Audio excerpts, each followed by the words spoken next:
26th Sunday, September 29th, 2024. The scriptures often allow or ask us to use our imaginations as they paint a picture of their message. They invite us not only to hear and listen, but to form our own picture to help us learn and live that message.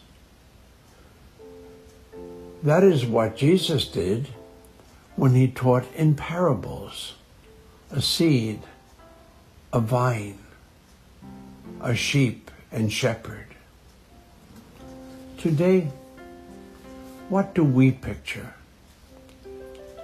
We can see Moses, the cloud of the Lord coming down and touching the lives of 70 chosen men to prepare them to prophesy.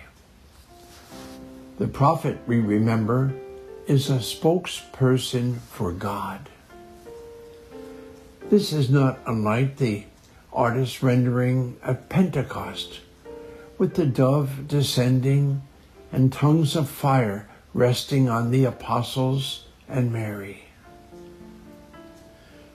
We can also see on the side today the two chosen who remained in the camp. I can also picture a checklist of names to make sure all were accounted for, like an attendance sheet or team roster, a document check at the airport. These were leaders called to speak for the Lord. Today, your name is on that list. We are all called to live and speak His word. Now, let us turn to James's letter. What do we see there?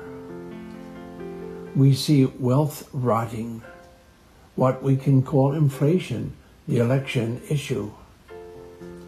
Where is it leading us? Can you see your clothes worn out and tattered, eaten by moths, wasting away? For us today, it is time to change to fall clothing. It is cooler. But how about the homeless and the addicted? What are they to wear? What are the treasures you are saving for a later age? What is your treasure? Is it falling apart, as James says?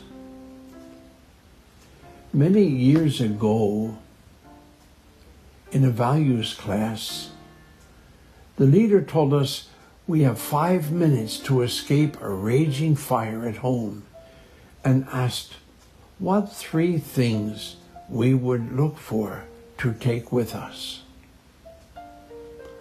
Sometimes we see that played out on TV news, a family losing everything.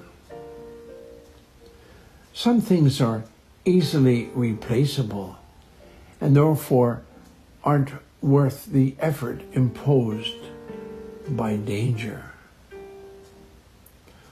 What is the one thing you treasure most?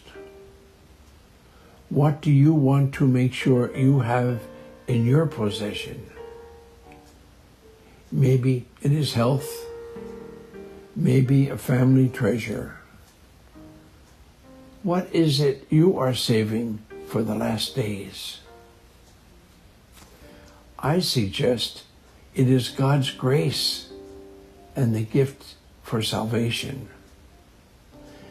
This is the irreplaceable gift leading us to eternal salvation.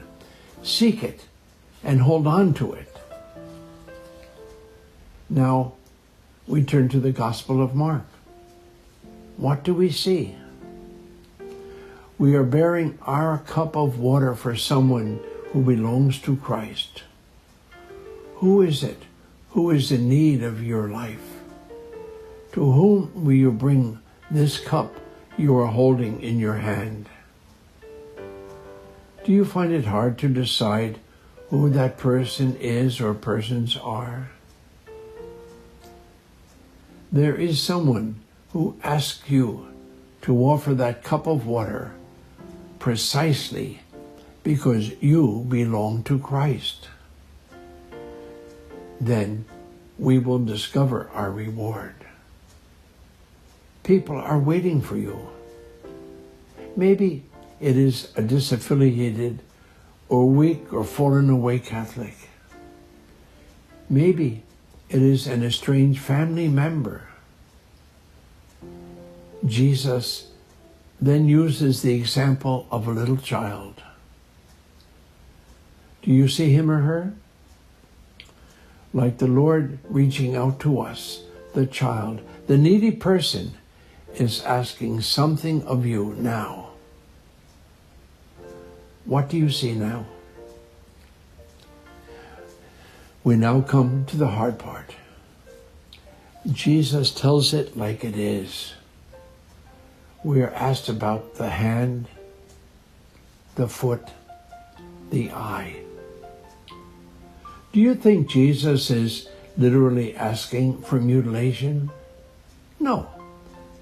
But he is stating that the scriptures tell us that whatever can keep us from him in heaven must not be put aside. In our society and culture, where religious values are attacked and trampled underfoot, look and see all the things which are an obstacle for us. What do you see? There are countless obstacles and barriers for salvation. How about that picture? We are tested and tempted. TV, internet, telephone porn. Shouldn't that sometimes embarrass us? The book of Numbers spoke of the list. Why not take a minute and draw up your own list of what has to be done to be renewed in living an active, committed, Catholic Christian life? We make shopping lists. We make gift lists. May we make our own personal list, considering what we need and need to do for our last days, whether they be tomorrow or many tomorrows away. When reading about the life of Dr. Paul Farmer, the founder of Partners in Health, the author quoted another author saying, "In order to get to heaven, we need a letter of recommendation from the poor." Today, I ask, what do you see? God bless you.